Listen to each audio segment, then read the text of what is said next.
बिस्मिल्लाहिर्रहमानिर्रहीम। अस्सलाम वालेकुम। कैसे हैं आप सब? उम्मीद है आप सब खैरियत से होंगे। आज हम बनाने लगे हैं सूजी और कॉर्नफ्लेक्स का बहुत ही ज़बरदस्त डिज़र्ट, और इसको केक भी कह लें। तो 10 मिनट में बहुत ही जल्दी रेडी हो जाने वाला है और इतना मज़ेदार है कि मुंह में डालते ही घुल जाएगा, और इतना टेस्टी है कि आपको जब ये खाएंगे बना करके तो आपको कोई भी मिठाई इसके सामने अच्छा नहीं लगेगा। तो ये देखिए कितना ज़बरदस्त लग रहा है।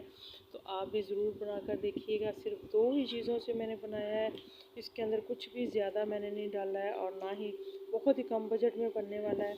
तो सबसे पहले हम बिस्मिल्लाह करते हैं। बिस्मिल्लाहिर्रहमानिर्रहीम। इधर मैंने ले लिया 3 पाव दूध ले लिया है। दूध हमारा उबला हुआ है, इसके अंदर ही मैंने मलाई डाल दी थी, और इसके अंदर डालेंगे छोटा कप सूजी का। सूजी जो है इसको छान करके लेना है, आपने बारीक वाली सूजी लेनी है। अच्छा जी, इसको इसके अंदर इस तरह डाल देना। अभी चूल्हे के ऊपर नहीं हमने रखा, तो चूल्हे के ऊपर रखने से पहले तो ये है मेरे पास 3 चम्मच खाने के जो चम्मच होते हैं ना, वो भर के मैंने कॉर्नफ्लोर इसके अंदर कप के अंदर डाला था, और 1 कप छोटे वाला चीनी का। ये दूध के आपने हिसाब से चीनी डालनी है, जितना दूध ज़्यादा होगा उतनी चीनी ज़्यादा डलेगी।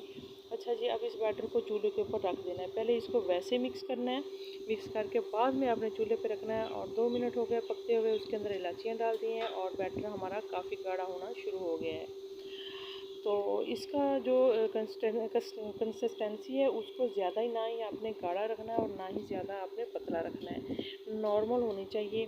तो बस इसको इस तरह से हिलाते जाना है और इसको साथ साथ पकाते जाना है। थोड़ा सा इसके अंदर डाल रही हूँ खूबसूरती के लिए फूड कलर, अगर आपके पास है तो डालिए, वरना आप स्किप भी कर सकते हैं, ये ऑप्शनल है, कोई ज़रूरी नहीं है। तो बस इसको अच्छी तरह से हल करना है। तो चम्मच जो है वो आपने मुसलसल हिलाते जाना है, चम्मच को आपने बिल्कुल भी नहीं रोकना है। तो आपके जो बैटर है उसके अंदर गुठलियाँ पड़ सकती हैं, जो कॉर्नफ्लोर हमने डाला है ना, उसकी गुठलियाँ बहुत जल्दी बन जाती हैं। तो इसलिए इस बात का ख़ास ख्याल रखना है, मीडियम टू लो फ्लेम रखनी है और चम्मच इसके अंदर मुसलसल हिलाते जाना है। जनाब बैटर हमारा रेडी हो गया, इसको ठंडा होने के लिए रखते हैं, चूल्हा बंद करते हैं। अच्छा जी, एक पैन ले लिया, इसके अंदर चीनी थोड़ी सी डाल लिया और थोड़ा सा पानी डालेंगे। अब हम बनाएंगे इसकी चाशनी बनाएंगे। तो चाशनी एक तार वाली आपने बिल्कुल भी नहीं बनानी, बस इसको हल्का सा बॉयल आएगा तो वैसे चूल्हा बंद कर देंगे। जैसे चीनी पानी के अंदर घुल जाएगी ना, उस वक्त हम बंद कर देंगे। तो थोड़ा सा फूड कलर डाल रही हूँ इसके अंदर, रेड कलर फूड कलर अगर आपके पास है तो डालिए, वरना आप वैसे भी बना सकते हैं, ये कोई ज़रूरी नहीं है। अच्छा जी, अब हम बॉयल आने का इंतज़ार करते हैं। तो चीनी के अंदर सारी जो पानी के अंदर तो खुल चुकी है, लेकिन बॉयल आने का इंतज़ार करते हैं। एक बॉयल आएगा तो फिर इसको नीचे उतार लेंगे। तो बस ये देखें हल्का सा बॉयल आना शुरू हो गया है। तो अब हम चूल्हा बंद करते हैं और इसको ठंडा होने के लिए रखते हैं, दूसरा काम शुरू करते हैं। अच्छा जी, अब हमने क्या करना है, इधर ले लिया ब्रेड ले लिया, इसके पीसीस काट लिए।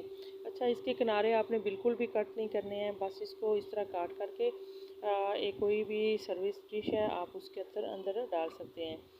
तो अब मेरे पास ये थी, मैंने इसके ऊपर डाल दिया। तो अगर आपके पास दूसरी वाली है तो आप इसके ऊपर डबल लेयर भी लगा सकते हैं। तो बस सारे जो पीसीज मैंने कट करके रखे थे उसको हम इस डिश के अंदर रखेंगे, इस तरीके से सारे को फोड़ देंगे। और जनाब ये देखें सारे को मैंने डाल के रख दिया है। और अब हमने जो सिरप तैयार करके रखा था चीनी का, वो इसके ऊपर डालेंगे। इससे ये होता है कि हमारी जो ब्रेड है वो अंदर तक मीठी होगी और जो हमारा केक है बहुत ही मज़े का बनेगा। तो बस सारे को इस तरीके से आपने डालते जाना है सिरप को। और ये देखें, और इसका कलर भी कितना प्यारा सा लग रहा है ना, बहुत ही ज़बरदस्त लग रहा है। तो बस इसको जो है सबको पोर कर दिया ऊपर से सिरप डाल के। अब हमने जो बैटर बना करके रखा था वो सारा इस तरह चम्मच के साथ जो है वो ऊपर डालते जाएंगे और इसको चम्मच से प्रेस करते जाएंगे। अच्छा जी, आपने ये करना है कि इसको सिर्फ 10-15 मिनट के लिए ठंडा होने के लिए रखना है और बाद में इसकी कटिंग करनी है। तो इसको ज़्यादा देर तक आपने ठंडा नहीं करना। तो जनाब ये देखें सबको सारे बैटर को मैंने अच्छी तरह से प्रेस कर लिया था, और अब इसको फ्रिज में रखेंगे तकरीबन 15 से 20 मिनट के लिए। तो दोबारा इसको चेक करते हैं कि इसकी कंडीशन क्या है। अच्छा जी, 15 मिनट हो गए हैं और इसको मैंने फ्रिज से निकाल लिया है। तो इसके ऊपर डाल रही हूँ मैं कोकोनट की सेवइयाँ कलर वाली। तो ये बहुत ही मज़ेदार लगती हैं, इसका फ्लेवर बहुत ज़बरदस्त इसके ऊपर आएगा।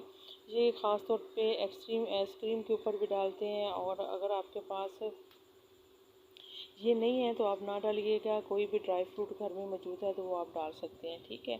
अच्छा जी, इसी के साथ ही हमारी जो डिश है वो बिल्कुल रेडी हो गई है। आप भी बनाकर मेहमानों के आगे सर्व करें तो बहुत ही मज़ा आएगा खाने में। इसी के साथ ही मुझे इजाज़त दें।